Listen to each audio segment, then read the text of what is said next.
우리 명절 잘 보내셨습니까? 또 반가운 얼굴도 좀 많이 마주하셨고요. 많이 드시진 않았고요. 또 신이 애미야하신 분 안 계시고요. 또 누가 우리에게 신이 애미야하신 분도 안 계시고요. 좀 충분히 쉬었으면 좋겠고 또 반가운 분들 이렇게 마주함으로써 좀 육체적인 쉼뿐만 아니라 마음의 쉼, 또 정서적인 쉼도 좀 누리셨으면 좋겠습니다. 이 기간에 우리 교회 안에는 뭐 이제 많은 분들이 계신 교회는 아닌데 지금 아프신 분들 계셨고 아직 입원하신 분 계시고 치료 후 회복하실 분 계시고 또 아시다시피 사고 후에 아직 이제 지금 계속 회복 중에 있는 분도 계십니다.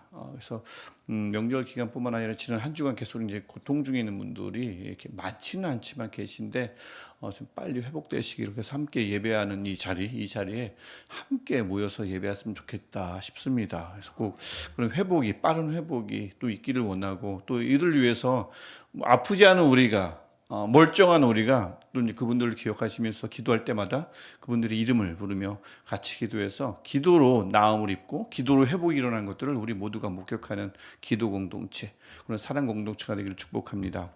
오늘 함께 나눌 말씀은 마태복음 16장 1절부터 12절까지 말씀입니다. 이 볼륨을 살짝만 줄여주십시오. 약간의 하울링이. 마태복음 16장 1절부터 12절 말씀 우리 한 절씩 교독하고 마지막 절 12절은 함께 읽겠습니다. 바리새인과 사두개인들이 와서 예수를 시험하여 하늘로부터 오는 표적 보이기를 청하니 악하고 음란한 표적을 구하나 요나의 표적밖에는 보여줄 표적이 2절입니다. 4절로 갔죠? 예. 예수께서 대답하여 이르시되 너희가 저녁에 하늘이 붉으면 날이 좋겠다 하고 아침에 하늘이 붉고 흐리면 오늘은 낮이 굳겠다 하나니 너희가 날씨는 분별할 줄 알면서 시대의 표적은 분별할 수 없느냐. 악하고 음란한 세대가 표적을 구하나 요나의 표적밖에는 보여줄 표적이 없느니라 하시고 그들을 떠나 가시니라. 제자들이 건너편으로 갈새 떡 가져가기를 잊었더니 예수께서 이르시되 산과 바리새인과 사두개인들의 누룩을 주의하라 하시니 제자들이 서로 논의하여 이르되 우리가 떡을 가져오지 아니하였도다 하거늘 예수께서 아시고 이르시되 믿음이 작은 자들아 어찌 떡이 없으므로 서로 논의하느냐. 너희가 아직도 깨닫지 못하느냐. 떡 5개로 5,000명을 먹이고 주운 것이 몇 바구니며 떡 7개로 4,000명을 먹이고 주운 것이 몇 광주리였는지를 기억하지 못하느냐. 어찌 내 말한 것이 떡의 권함이 아닌 줄을 깨닫지 못하느냐. 오직 바리새인과 사두개인들의 누룩을 주의하라 하시니 그제서야 제자들이 떡의 누룩이 아니요 바리새인과 사두개인들의 교훈을 삼가라고 말씀하신 줄을 깨달으니라. 아멘. 주로 우리 마태복음을 계속 읽어나가고 있는데 마태복음 지금까지는 주로 이제 예수님 앞에 바리새인이 나와가지고 이제 딴지를 걸고 예수님을 거부하고 예수님을 반문하면서 예수님을 무너뜨리려는 이 이제 장면이 나오는데 오늘 본문은 오랜만에 바리새인과 사두개인이 함께 모여서 예수님을 공격하는 장면이 나옵니다. 보통 이제 사두개인, 바리새인과 사두개인 이렇게 이제 보통 짝꿍으로 나오다 보니까 이들의 관계가 굉장히 좋고 우호적인 관계로 이렇게 좀 여겨질 수 있는데 절대 그렇지 않습니다. 이들은 원수지간이에요. 서로 사상이 전혀 맞지 않습니다. 서로가 서로를 배척하고 굉장히 싫어하는데 마침 공공의 적 예수님이 나타나시는 바람에 이들이 손을 잡은 거지 이들은 생각이 아주 다른 서로 원수지간입니다. 앙숙지간이에요. 예수님 덕분에 그들이 하나가 된 거죠. 그래서 이 예수님을 배척하던 그들의 모습은 당시 그 사회에서 예수님이 어떤 상황에 놓였는지를, 그래서 예수님을 어떤 시각으로 바라보았는지를 보여준과 동시에 오늘날도 마찬가지죠. 오늘날 우리 사회에 나타나는 어떤 교회를 향한 예수님에 관한 하나님을 향한 마음을 또 그대로 반영한다고 볼 수가 있습니다. 옛날 2000년 시대나 지금 시대나 예수님에 대한 생각이나 반응이 크게 다르지 않은 것을 오늘 말씀을 통해서 볼 수가 있어요. 먼저 바리새인의 그 생각을 보시면 바리새인들의 생각은 굉장히 분명했습니다. 이 나라를 살리려면 강력한 지도자, 강력한 메시아가 필요하다. 이것을 강하게 붙들고 있었습니다. 그러니까 어떤 강력한 메시아요? 그들을 지금 압제하고 있는 로마를 무찔러야 하고 로마 황제를 죽여야 하고, 그래서 나라를 해방시켜줄 강력한 왕과 같은 메시아, 다윗과 같은 메시아 말이죠. 영토를 확장하고 사람들을 평안하게 만드는 그런 왕과 같은 지도자 메시아를 구했고요. 또 가만히 보니 죄인을 멀리하지 않아서 나라가 망한 것 같아요. 그래서 죄인을 철저하게 멀리하고 조금이라도 흠이 있는 자들은 전혀 가까이 하지 않고 교제하지 않고 같이 식사하지 않습니다. 철저하게 정결을 외치는 제사장과 같은 메시아, 제사장과 같이 거룩한 메시아를, 지도자를 이 바리새인이 찾았단 말이죠. 요즘으로 말하면 카리스마 있고 강력하게 밀어붙이고 조금이라도 죄가 있는 사람이다 치면, 그렇게 보이면 거리를 두고 멀리하고 배척하는 배타적인 지도자를 원하는 것과 굉장히 흡사하다 할 수 있습니다. 요즘 실제 우리 사회나 주변 사회에서나 아니면 교회 안에서도 이런 지도자를 원하는 기대감이 발견하기가 어렵지 않죠. 찾아보기가 그렇게 어렵지 않습니다. 그런 기대들이 교회 안에도 있고 사회에는 더 만연한 것을 볼 수가 있습니다. 그러니까 바리새인들은 그런 생각을 갖고 있었고, 한편 사두개인은 전혀 달랐습니다. 사두개인도 유대인들이지만 그들은 성전 중심의 삶을 사는 종교 지도자들이지만 아이러니하게도 그들은 메시아를 기다리지 않았습니다. 유대인인데 종교 지도자들인데 메시아가 오지 않길 원했습니다. 안 왔으면 좋겠다. 왜냐하면 그들은 성전을 중심으로 특권을 유지한 지배계층입니다. 귀족층이에요. 그들이 쌓아놓은 것이 많습니다. 기득권이 굉장히 많았어요. 그러니까 지금 이들가 너무 좋았기 때문에 메시아가 오셔가지고 사회를 뒤집어 놓으면 잃어버릴 게 많은 이들이 바로 사두개인들이었습니다. 그러니까 이 시대가 지금이 너무 좋은데 그냥 이대로 쭉 가면 좋은 거죠. 게다가 이들이 부활을 믿질 않았어요. 모세오경을 철석같이 믿었는데 모세오경에서는 부활을 주장하지 않거든요. 사실 구약 전체가 거의 전체가 사후에 대한 관심이 그렇게 많지는 않습니다. 사후에 대한 관심, 영원, 부활은 신약의 메시지거든요. 이들은 이제 다른 어떤 성경도 믿지 않고 모세오경만 믿었기 때문에 모세오경은 부활을 말하지 않습니다. 그래서 그들은 부활을 믿지 않았어요. 그러니까 철저하게 더 지금의 내 삶, 여기에 더 집중할 수밖에 없죠. 구원자다, 종말이다, 심판이다, 그들이 정말 싫어하는 단어입니다. 요즘이랑 비슷하죠. 요즘 얼마나 많은 사람이 딱 한 번 주어진 삶이라고 생각합니까? 태어나서 살다가 죽으면 그만이다. 그래서 딱 한 번뿐인 세상을 즐기다 가는 것, 내 마음이 이끈 대로 사는 삶, 아주 멋진 삶이라고 많은 이들이 외치고 있잖아요. 그래서 이 전부니까, 이 생에서의 삶이 전부니까 사후세계는 당연히 없는 것이고 있다 한들 별로 관심이 없는 사람들이 요즘도 많죠. 그러니까 요즘 주변 보십시오. 하나님을 모르는 사람들 보십시오. 그들이 구원자라는 단어를 별로 좋아하지 않죠. 종말이라는 단어를 누가 기꺼이 받아들입니까? 심판 달가워하지 않습니다. 그러니까 바리새인이나 사두개인의 모습은 2000년 전 누군가의 우리와 전혀 동떨어진 유대인들의 어떤 관습이 아니라 오늘 이 세상에서도 충분히 발견할 수 있는 시대 상황임을 우리가 알 수 있습니다. 그런 그들에게, 이런 마음을 갖고 있는 이들에게 예수님이 메시아로 보일 리가 없어요. 바리새인의 입장에서 특별히 보면 예수님이 얼른 전쟁을 해서 이겨야 되는데 전쟁을 하질 않습니다. 마태복음 12장을 보더라도 그는 다투지도 않고 들레지도 않는다. 소리 높여 외치지도 않아요. 아무도 그 소리를 들을 수 없다고 얘기합니다. 전쟁을 벌이지 않고 예수님 대신 뭐 하시죠? 죄인들하고 식사하고 병든 자에게 손을 대고 부정한 자랑 같이 하면 안 되거든요. 손은 절대 대면 안 돼요. 내가 부정해지기 때문에. 예수님은 죄인들과 꼭 식사하고 부정한 자들에게 손을 대고 그를 낫게 하고 이방 지역에 발을 디디면 안 되는데 꼭 거기 가서 복음을 전하고, 예수님이 못마땅하죠. 메시아일 리가 없습니다. 바리새인들의 눈에는 적어도 그렇죠. 사두개인의 입장에서 어떨까요? 그들은 어차피 메시아 자체를 원하지 않는데 사람들이 웅성대요. 저 예수가 메시아인가 보다. 얼마나 마음이 불편하겠어요. 이러다 사회가 전복되면 내가 쌓아놨던 모든 것들을 다 잃게 되는데 불안하죠. 그러니까 예수님을 인정하고 싶지도 않았고, 그 예수님을 얼른 죽이는 게, 제거하는 게 상책이었죠. 이게 바로 사두개인의 생각이었던 겁니다.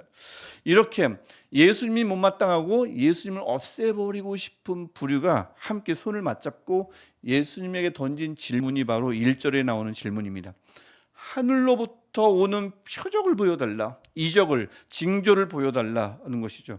예수님을 시험하는 질문이었다고 했습니다. 그러니까 예수님은 결코 이 표적을 보여줄 수 없다라는 부정적인 전제를 가지고 던진 질문입니다. 너는 이 표적을 보여줄 수 없을 것이다. 그러므로 예수, 너는 메시아가 아니니 그만 나대라. 안 그러면 죽이겠다. 라는 마음이 담긴 이 질문이 1절에 하늘로부터 오는 표적을 보여달라는 질문인 것입니다. 그런데 마냥 이 시험만 하려는 질문이 아니고 사실 이 바리새인과 사두개인의 마음속에는 하늘로부터 오는 표적을 향한 갈망이 있었어요. 왜냐하면 이스라엘 역사 속에 결정적인 순간, 위기의 순간마다 꼭 하늘로부터 오는 표적이 있었거든요. 징조가 있었거든요. 예를 들면 광야에서 이스라엘 백성들이 먹을 게 없었습니다. 그럴 때 출애굽기 16장을 보면 하나님이 하늘에서 뭘 내려주시죠? 만나를 내려주셨습니다. 하늘로부터 왔어요. 또 여호수아가 아모리 족속과 싸웁니다. 싸우는데 좀 더 시간이 더 필요해요. 여호수아서 10장에서 하늘에서 어떤 또 표적이 일어납니까? 태양이 멈춥니다. 하늘로부터 표적이 일어나요. 또 엘리야가 바알 선지자들과 대결을 벌입니다. 열왕기상 18장에 그들이 다 무찔러 주셔요. 하나님이 어떻게 해요? 하늘로부터 뭐가 내려오죠? 불이 내려옵니다. 그래서 다 무찔러 줘요. 그러니까 결정적인 순간마다 이런 예들이 있단 말입니다. 하늘로부터 뭔가가 나타나요. 표적이 나타난단 말이죠. 그러니까 그래서 하늘의 표적을 예수님에게도 구하는 겁니다. 정말 우리를 로마로부터 해방시켜주고 우리의 삶의 문제를 해결해주고 세상을 바꿔줄 메시아가 당신이 맞다면 이를 알려주는 신비한 징조, 하늘로부터 오는 징조를 보여달라.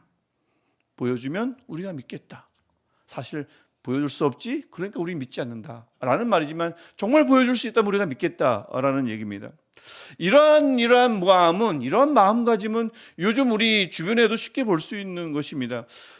만약에 요즘도요, 하늘에서 갑자기 눈이 아니라 만나가 막 떨어지고 불이 내려가지고 범죄하는 자들이 바로 불살라 죽임을 당하고 매일같이 죽겠죠. 그러면 그리고 해가 멈춰요. 해가 멈춰가지고 막 갑자기 지구가 멈추 이런 일들이 막 일어나면 얼마나 많은 사람들이 막 시키고 강요하고 전도하지 않아도 하나님 앞에 나올까요?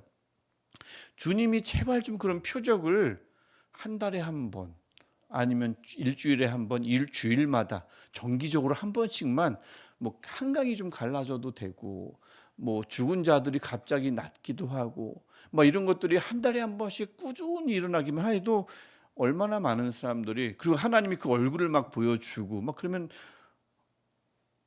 다 오지 않을까요? 그런데 주님은 그때도 그렇고 지금도 그렇고 그렇게 일하시질 않아요. 왜 그러시는지 모르겠습니다. 답답합니다만 그렇게 일하시질 않고, 예수님은 오늘 말씀 4절에서도 이렇게 단호히 말씀하십니다. 아까 너무 읽고 싶어서 먼저 읽었던 4절. 악하고 음란한 세대가 표적을 구하나 요나의 표적밖에는 보일 표적이 없느니라. 이제는 하늘에서 오는 표적, 신비스러운 표적을 구하지 말라는 말씀입니다. 이제는 하늘에서 만나가 떨어지거나 불이 내리거나 태양이 멈추는 일은 없을 것이다. 대신 예수님이 보여주실 표적이 있는데 요나의 표적, 이것이 전부이며 앞으로 이 표적이 모든 인류를 살릴 것이다 라는 말씀입니다. 왜 근데 그 많은 표적 중에 요나의 표적, 구약에 많은 표적이 나타나잖아요.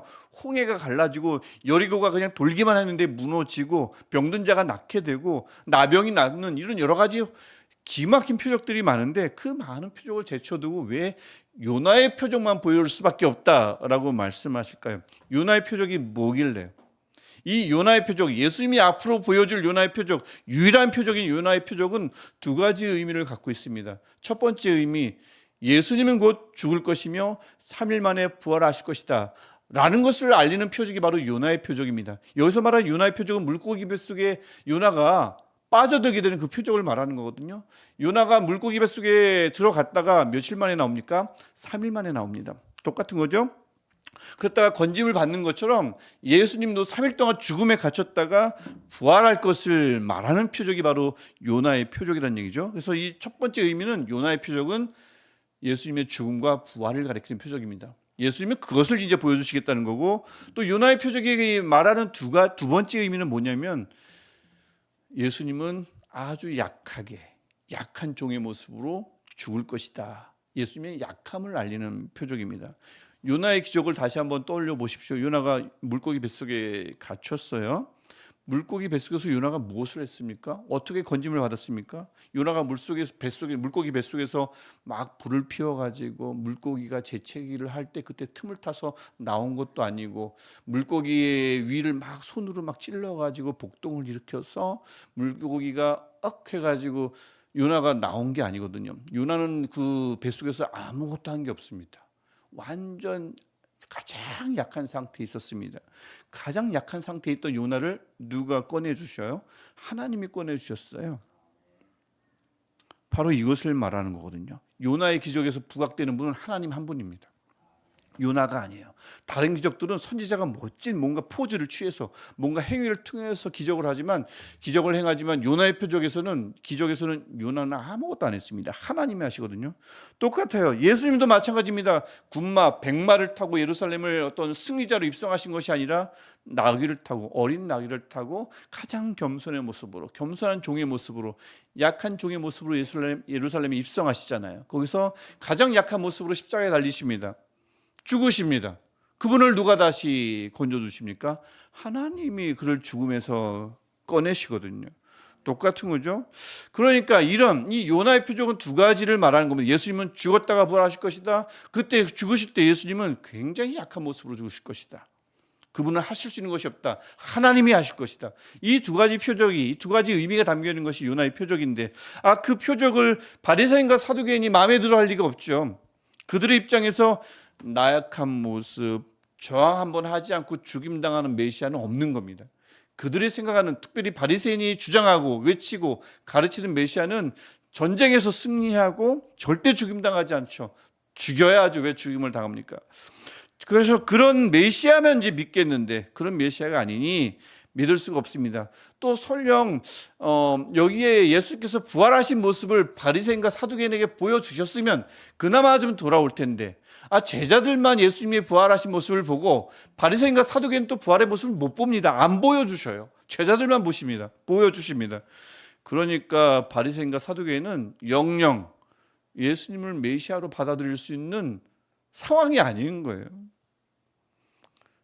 제자들은 예수님이 부활하셨다 증언하고 다니지만 거짓말이라고 얘기를 했잖아요.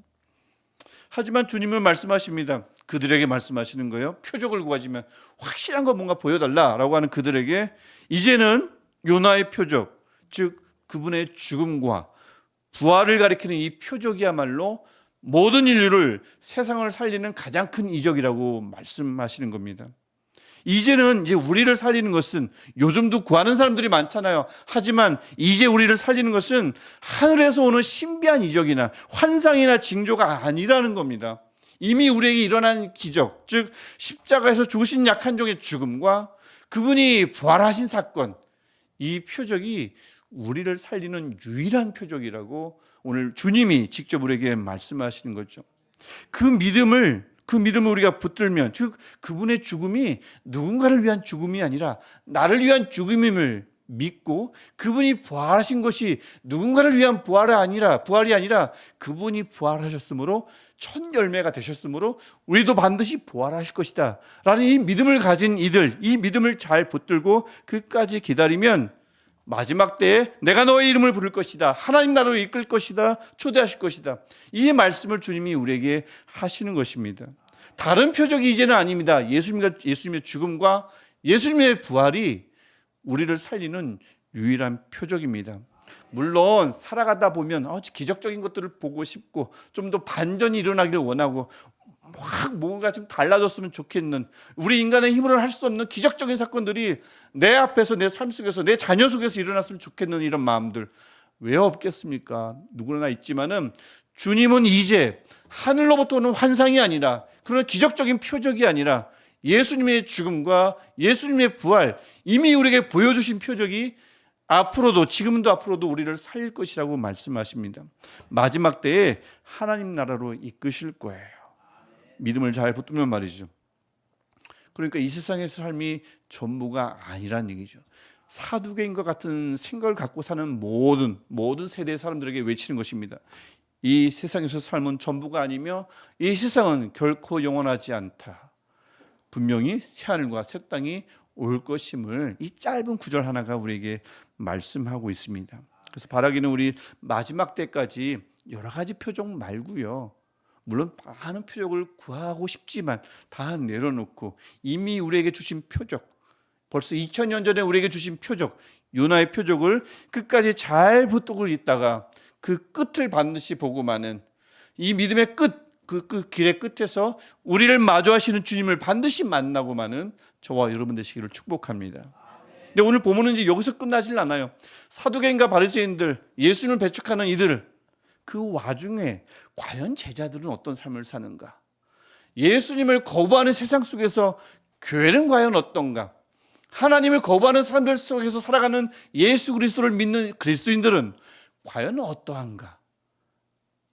오늘 본문의 후반이 그 그리스도인을, 교회를, 제자들을 조명하고 있습니다. 과연 그들은 어떤가? 이 제자들은 지금 어떤 상황에 있나요?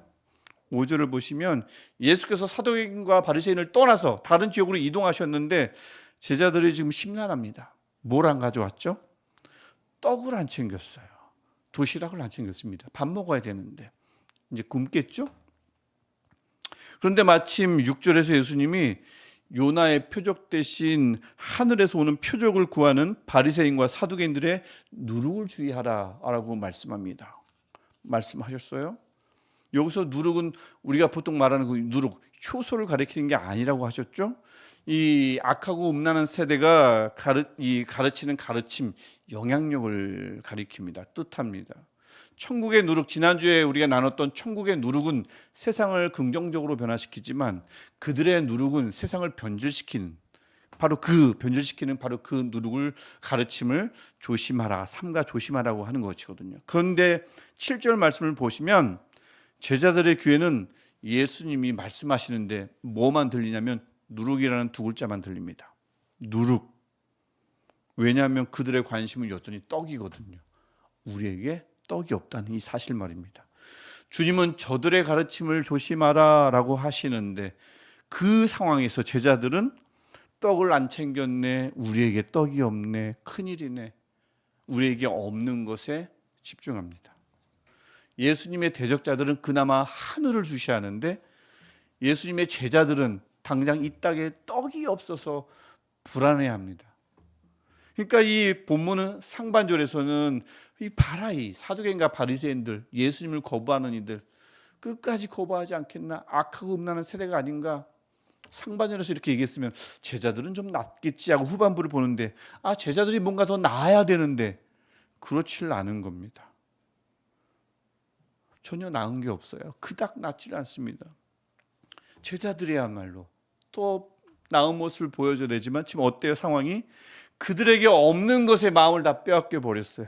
그랬더니 그들에게 있는 것, 이미 있는 것, 그들의 곁에 누가 계십니까? 지금 예수님이 계십니다. 지금 누가 그들에게 말씀하십니까? 예수님이 말씀하십니다. 예수님이 그들에게 있고 예수님이 그들에게 하신 말씀이 있는데 없는 것에 마음을 빼앗기니까 주님을 잘 보지 못하고 주님의 말씀을 제대로 듣지 못했습니다.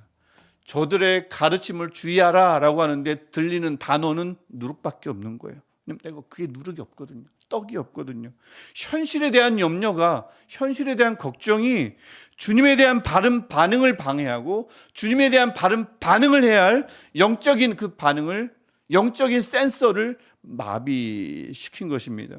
그런 제자들에게 예수님이 하신 말씀이 8절 말씀이에요. 믿음이 작은 자들아, 어찌 떡이 없다고 그렇게 서로 논의하느냐. 그리고 9절과 10절에서 예수께서 말씀하시는데 우리 9절과 10절은 우리 한 목소리로 함께 읽어보겠습니다. 9절 10절 시작. 너희가 아직도 깨닫지 못하느냐? 떡 5개로 5,000명을 먹이고 준 것이 몇 바구니며 떡 7개로 4,000명을 먹이고 준 것이 몇 광주리였는지를 기억하지 못하느냐? 아멘. 예수님이 얼마나 안타까운 마음으로 이 말씀을 하셨을까요? 오병이어 보여주신 지가 얼마 안 돼요. 이 시간적으로 봐도 7병이어는 좀 전에 보여주셨습니다. 그런데 당장 그 떡이 없는 것, 당장의 부족함, 당장의 결핍 앞에서 또다시 불안해하는 거예요. 없다고, 모자르다고, 부족하다고. 그러니까 오늘 본문이 말하는 그것은 세대도 지금 문제인데, 이 약한 세대도 문제인데, 곁에 있는 제자들도 문제라는 겁니다. 믿음이 작아요. 무슨 뜻입니까? 작은 믿음이 무슨 뜻입니까? 오늘 본문이 말하는 작은 믿음이, 내게 없는 것이 시선이 고정돼 가지고 있는 것을 놓치는 거죠. 함께 계신 주님을 잘 보질 못합니다. 그러다 보니 정말 들어야 할 예수님의 말씀을 제대로 듣지를 못해요. 말씀을 듣고 기도를 드리고 찬양을 하는 예배의 공간 안에서도 현재 열악한 나의 형편, 나의 처지, 나의 부족함, 내게 있는 결핍, 여기에 집중하다 보니 예수님이 계시고 말씀이 있어도 나는 움츠러듭니다. 이걸 가리켜 작은 믿음이다라고 하는 거고, 예수님은 그들을 향해서 꾸짖고 책망하시는 거죠. 그렇게 믿음이 작은 제자들에게 주님은 연거푸 말씀하십니다. 18절에 어찌하여 떡이 없으므로 서로 염려하며 논의하느냐라는 뜻이고요. 9절 너희가 아직도 깨닫지 못하느냐 그렇게 보여주었어도. 10절 왜 내가 베푼 것을 아직도 기억하지 못하느냐. 11절 왜 내가 말한 것을 제대로 깨닫지 못하느냐. 이 짧은 네 구절에 예수님의 안타까운 마음이 잔뜩 담겨 있는 것을 볼 수가 있습니다. 이제는 좀 깨달아야지, 이제는 좀 기억해야지, 이제 좀 나아져야지, 저 세대와는 좀 달라야지, 그래야 저 세대를 바꿀 것이 아닌가. 근데 여전히 하늘을 주시하던 사두개인과 바리새인이나 없는 것 때문에 곁에 계신 예수님을 제대로 보지 못하고 들려지는 말씀을 제대로 받아들이지 못하는 제자들, 이 제자들에게 예수님이 한탄하시는 거죠. 이렇게 해서 오늘 본문은 우리에게 이런 말씀을 하는 겁니다. 표적을 구하고 떡이 없어 근심하는 이들에게 하시는 말씀이죠. 표적을 구하느라, 신비한 표적을 구하느라 예수님을 거부하고 예수님을 몰라보는 세대들 향해서 떡이 없어 근심하느라, 내게 없는 것 때문에 이미 있는 은혜와 이미 오늘 내게 주어진 말씀을 놓친 이들에게 하시는 말씀입니다. 여러분, 세상은 과연 어떤 표적을 보면, 믿음이 없는 이들은 주변에 좀 있잖아요. 믿음이 없는 이들은, 하나님을 거부하는 이들은 도대체 어떤 표적을 보면 아버지께 돌아올까요? 어떤 분명한 증거가 있으면 하나님을 나의 아버지라 고백할 수 있을까요? 바라기는 그들에게 정말 하나님의 큰 긍휼이 그들에게 가득했으면 좋겠어요. 하나님이 우리를 통해서, 많은 교회를 통해서 하나님은 살아계시다. 하나님은 우리를 위해서 많은 집들을 준비하고 계신다. 그 집은 많다. 예수를 믿으면 그 집에 우리가 갈 수 있다. 아무리 이야기해도 여긴 귀 기울이지 않잖아요. 하나님이 그들 좀 불쌍히 여겨주시기를 바라고요. 근데 혹시 이 악하고 음란한 세대가 구하는 이 표적을 교회 안에서도 구하면 어떻게 될까요? 상황이 조금만 안정되면 말씀 한번 읽어볼게요. 조금만 표적을 좀 보여주시면, 삶이 좀 나아지는 기적적인 사건을 좀 보여주시면, 하늘로부터 내려오는 표적을 보여주시면 내가 좀 더 주를 신뢰하고 좀 더 주를 순종해 볼게요. 나는 이 표적을 믿는 믿음이, 만약에 표적을 구하는 이 마음이 교회 안에 있으면 어떨까요? 안 되죠. 주님이 말씀하시거든요. 앞으로는요, 요나의 표적밖에는 보여줄 표적이 없습니다. 예수님이 약속하신 것입니다. 하늘에서 오는 표적은 그래서 어느 교회든 어느 그리스도인이든 구해야 할 표적이 아닙니다. 그것은 분명히 오늘 말씀이 명시하듯 악하고 음란한 세대, 음란한 세대가 성적으로 음란하다는 뜻이 아닙니다. 하나님 이외에 다른 것으로부터 만족을 구하는 세대라는 뜻입니다. 악하고 음란한 세대가 사실은 하나님을 거부하면서 혹시라도 보여주면 믿을게 하는 것이 바로 하늘로부터 오는 표적이거든요. 그들이 구하는 표적이지 교회가, 그리스도인이 구하는 표적은 아니라고 말씀합니다. 우리 모두에게는, 교회에게는, 그리스도인에게는 요나의 표적이면 충분한 줄 믿습니다. 약한 종의 죽음과 부활이 나를 위한 것임을 믿는 이 믿음 말입니다. 그분이 나를 위해서 죽으셨고 그분이 부활하셨으므로 우리도 반드시 부활할 것이라는 이 믿음, 이 믿음이면 모든 교회든 모든 그리스도인이든 어떤 부족함에 있든 어떤 결핍 가운데 있든 이 믿음이면 충분하다고 오늘 말씀은 교회에게, 그리스도인에게 외치고 있습니다. 이 믿음이, 이 표적을 믿는 믿음이, 이 표적이 나를 위한 표적임을 믿는 믿음이 우리를 살리게 하고 우리를 다시 걷게 하고 우리를 다시 뛰게 할 줄 믿습니다. 이게 주님의 약속입니다. 그 구원의 은혜를 기억하고 매일 주어지는 말씀을 외면하지 않고 붙들면, 그러면서 끝까지 천국 소망을 잃지 않고 나아갈 때, 마지막 때에, 분명히 있을 마지막 때에 주님이 우리를 안다 말씀해 주시고, 내가 너를 안다 말씀해 주시고, 착하고 충성되다 칭찬하시는 복이 우리 모두에게 있기를 축복합니다. 그리고 여러분, 우리에게, 나 자신에게 떡이 없는 것, 내 자신의 부족한 현실, 결핍을 우리 주님이 나보다 우리보다 더 잘 아시는 줄 믿습니다. 오병이어와 칠병이어를 행하신 주님은 과거 역사 속의 한 유대인이 아니거든요. 지금 오늘 이 시간 이 예배를 받으시는 우리의 주님이십니다.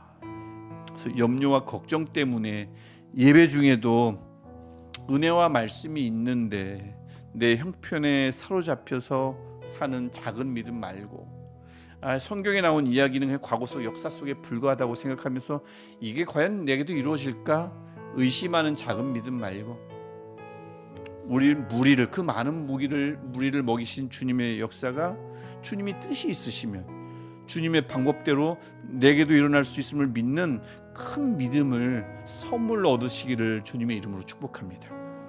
이전에도 하셨으므로 지금도 주님이 원하시면 하실 수 있다는 이 큰 믿음 말입니다. 이 큰 믿음의 소유자가 우리 교회에 넘쳐나면 참 좋겠어요. 그래서 여전히 세대는 악하고 음란합니다. 하나님 이외에 다른 곳에서 행복을 찾습니다. 이 악하고 음란한 세대 속에서 오직 요나의 표적을 붙드는 교회가 우리 교회가 되기를, 십자가와 부활의 표적을 붙드는 우리 교회가 되기를, 그래서 세상과 다른데, 세상과 다르니까 세상을 살릴 수 있는 우리 교회가, 또 우리 저와 여러분이 되기를 주님의 이름으로 간절히 축원합니다. 우리 같이 기도할 때에 주님, 우리 믿음을 다시 한번 돌아보게 하시고, 표적을 구하는 믿음이거나 떡이 없어 근심하는 작은 믿음이 아니라 큰 믿음의 소유자들이 되게 하옵소서.